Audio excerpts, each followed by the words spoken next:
मैं हूँ रियाज शाह और आप देख रहे हैं स्टार न्यूज मालेगांव चैनल। आइए नजर डालते हैं कुछ खास खबरों पर। आज ताज्जुब होने की बात नहीं है।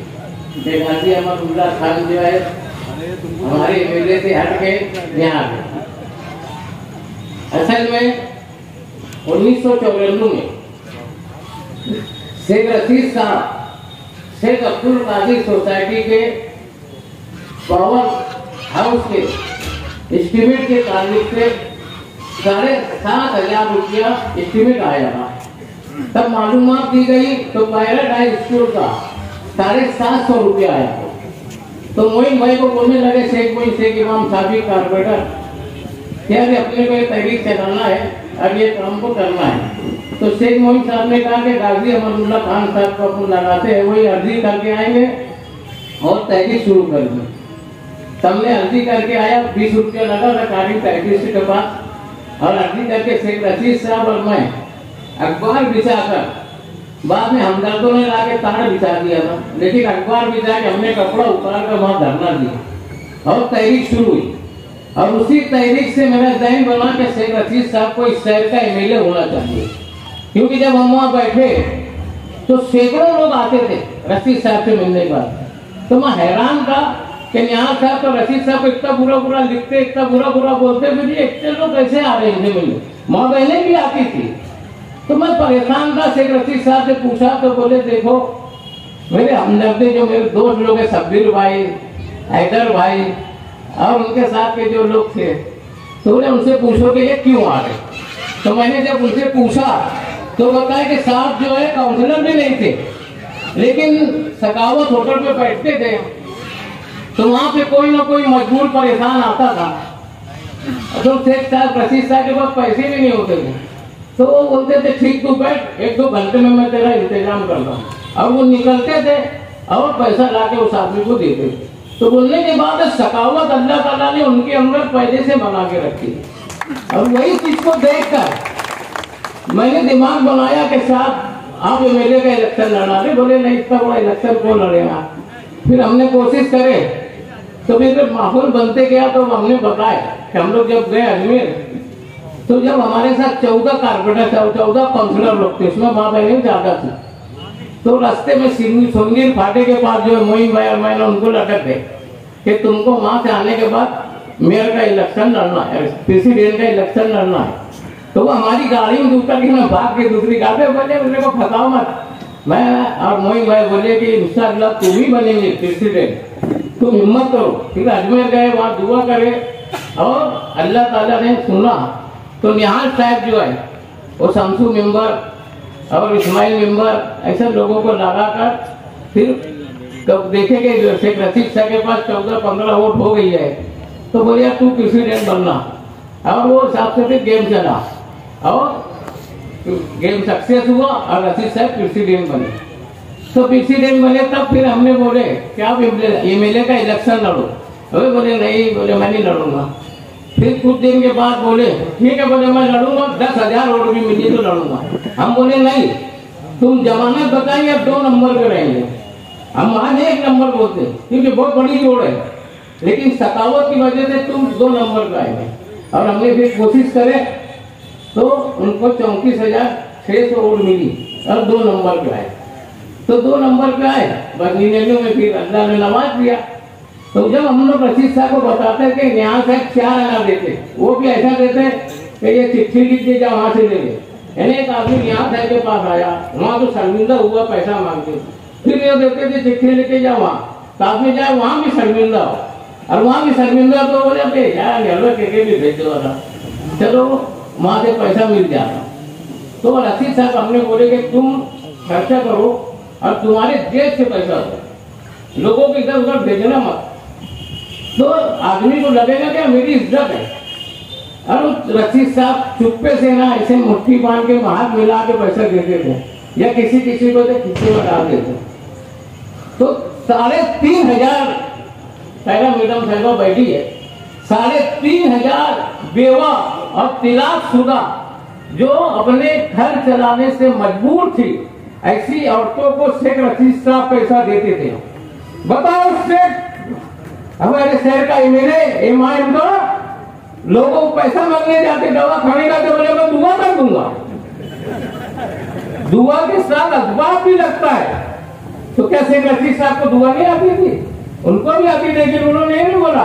पैसा देने के बाद दुआ करते कि अल्लाह इसकी मदद फरमा, इसका काम कर दे। तो ये चीज होती है। तब बताओ, मैंने जब नियाज साहब को हमने ये 4 आना देने पे थे गाना दिया, तो ये आदमी तो कुछ भी नहीं देता, खाली दुआ करने का बोलता, को भी दुआ कैसी करता हूँ मालूम है।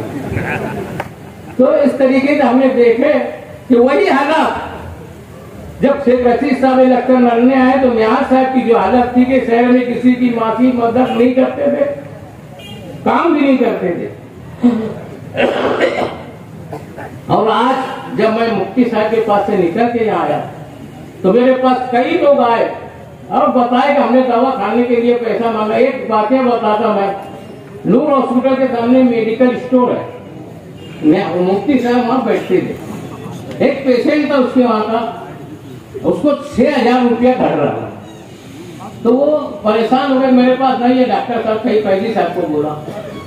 तो वहां कोई होगा, तो उसने बोल के बोले मेरे बैठा जा ले लो ऐसा। फिर जाके बोला तो बोले कितना पैसा है? बोले 6000 रुपया है। उठे, इतना झोंक में उड़े के पास जाएंगे, पूरा बिजली दे देंगे। गए अंदर तो बोले डॉक्टर साहब इसका 6000 रुपया माफ कर दो। बस डॉक्टर साहब भनक गए। अबे बोले मेरी भी बिरादरी है, मेरा भी मसलक है, जाके पूछ लो मेरे मसलक वालों से कि तुमको किसी चीज की कमी होती क्या?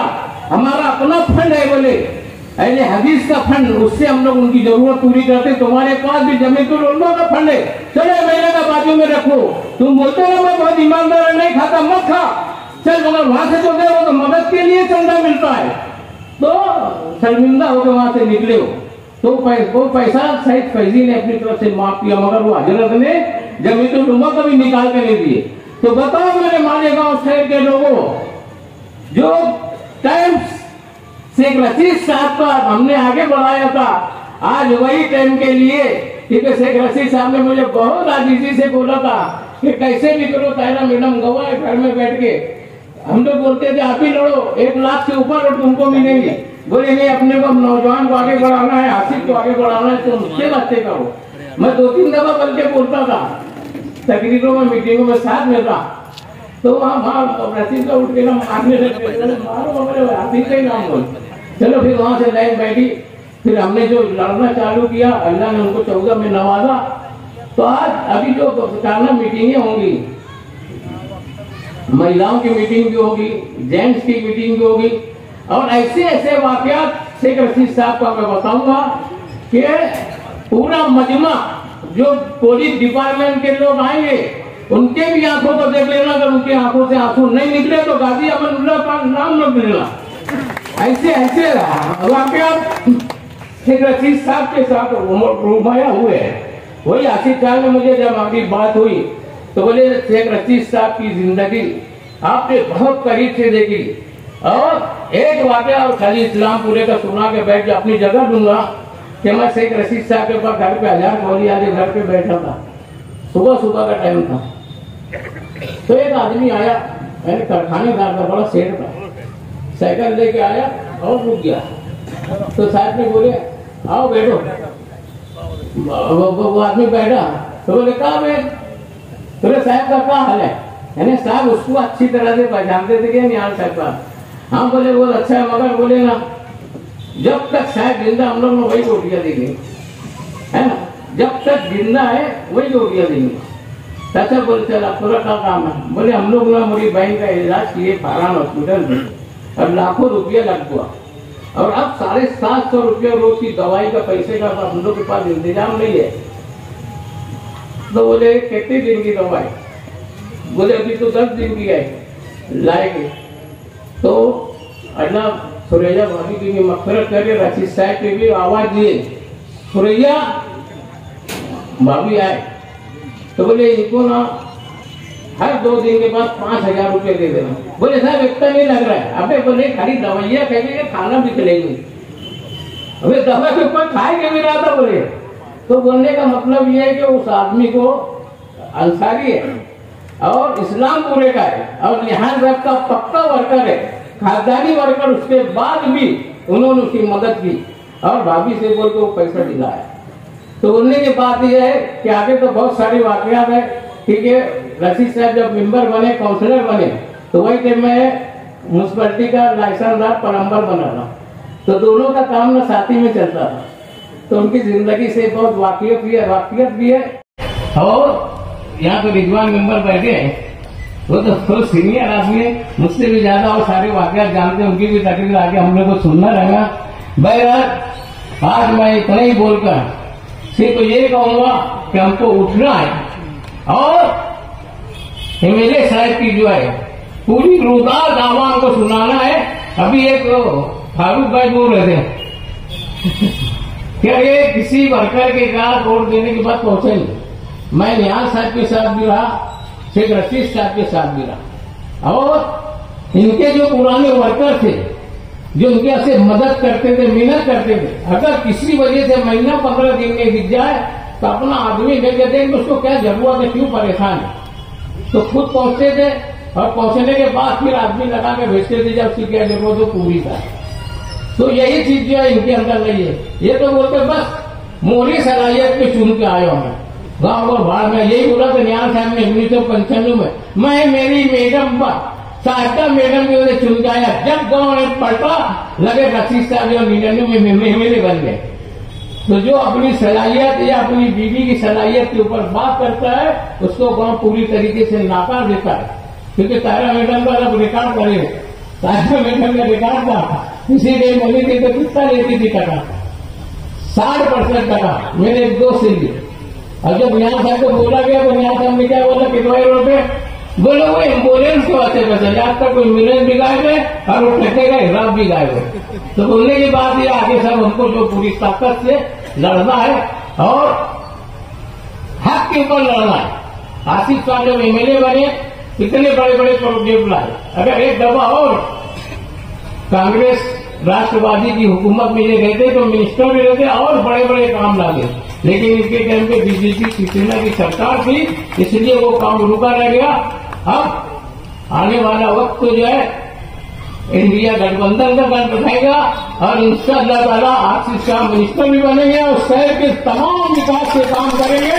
यही गारंटी के साथ मैं अपनी बात को खत्म करता हूँ और ये शेर बोलता हूँ कि तूने चाहा ही नहीं हालात बदल सकते थे, तूने चाहा ही नहीं हालात बदल सकते थे, तेरे ये आंसू से आशिक की आंखों से निकल सकते थे, 2 कदम उनके साथ चल के तो देखा होता, खुद तेरे ये ख्यालात बदल सकते थे।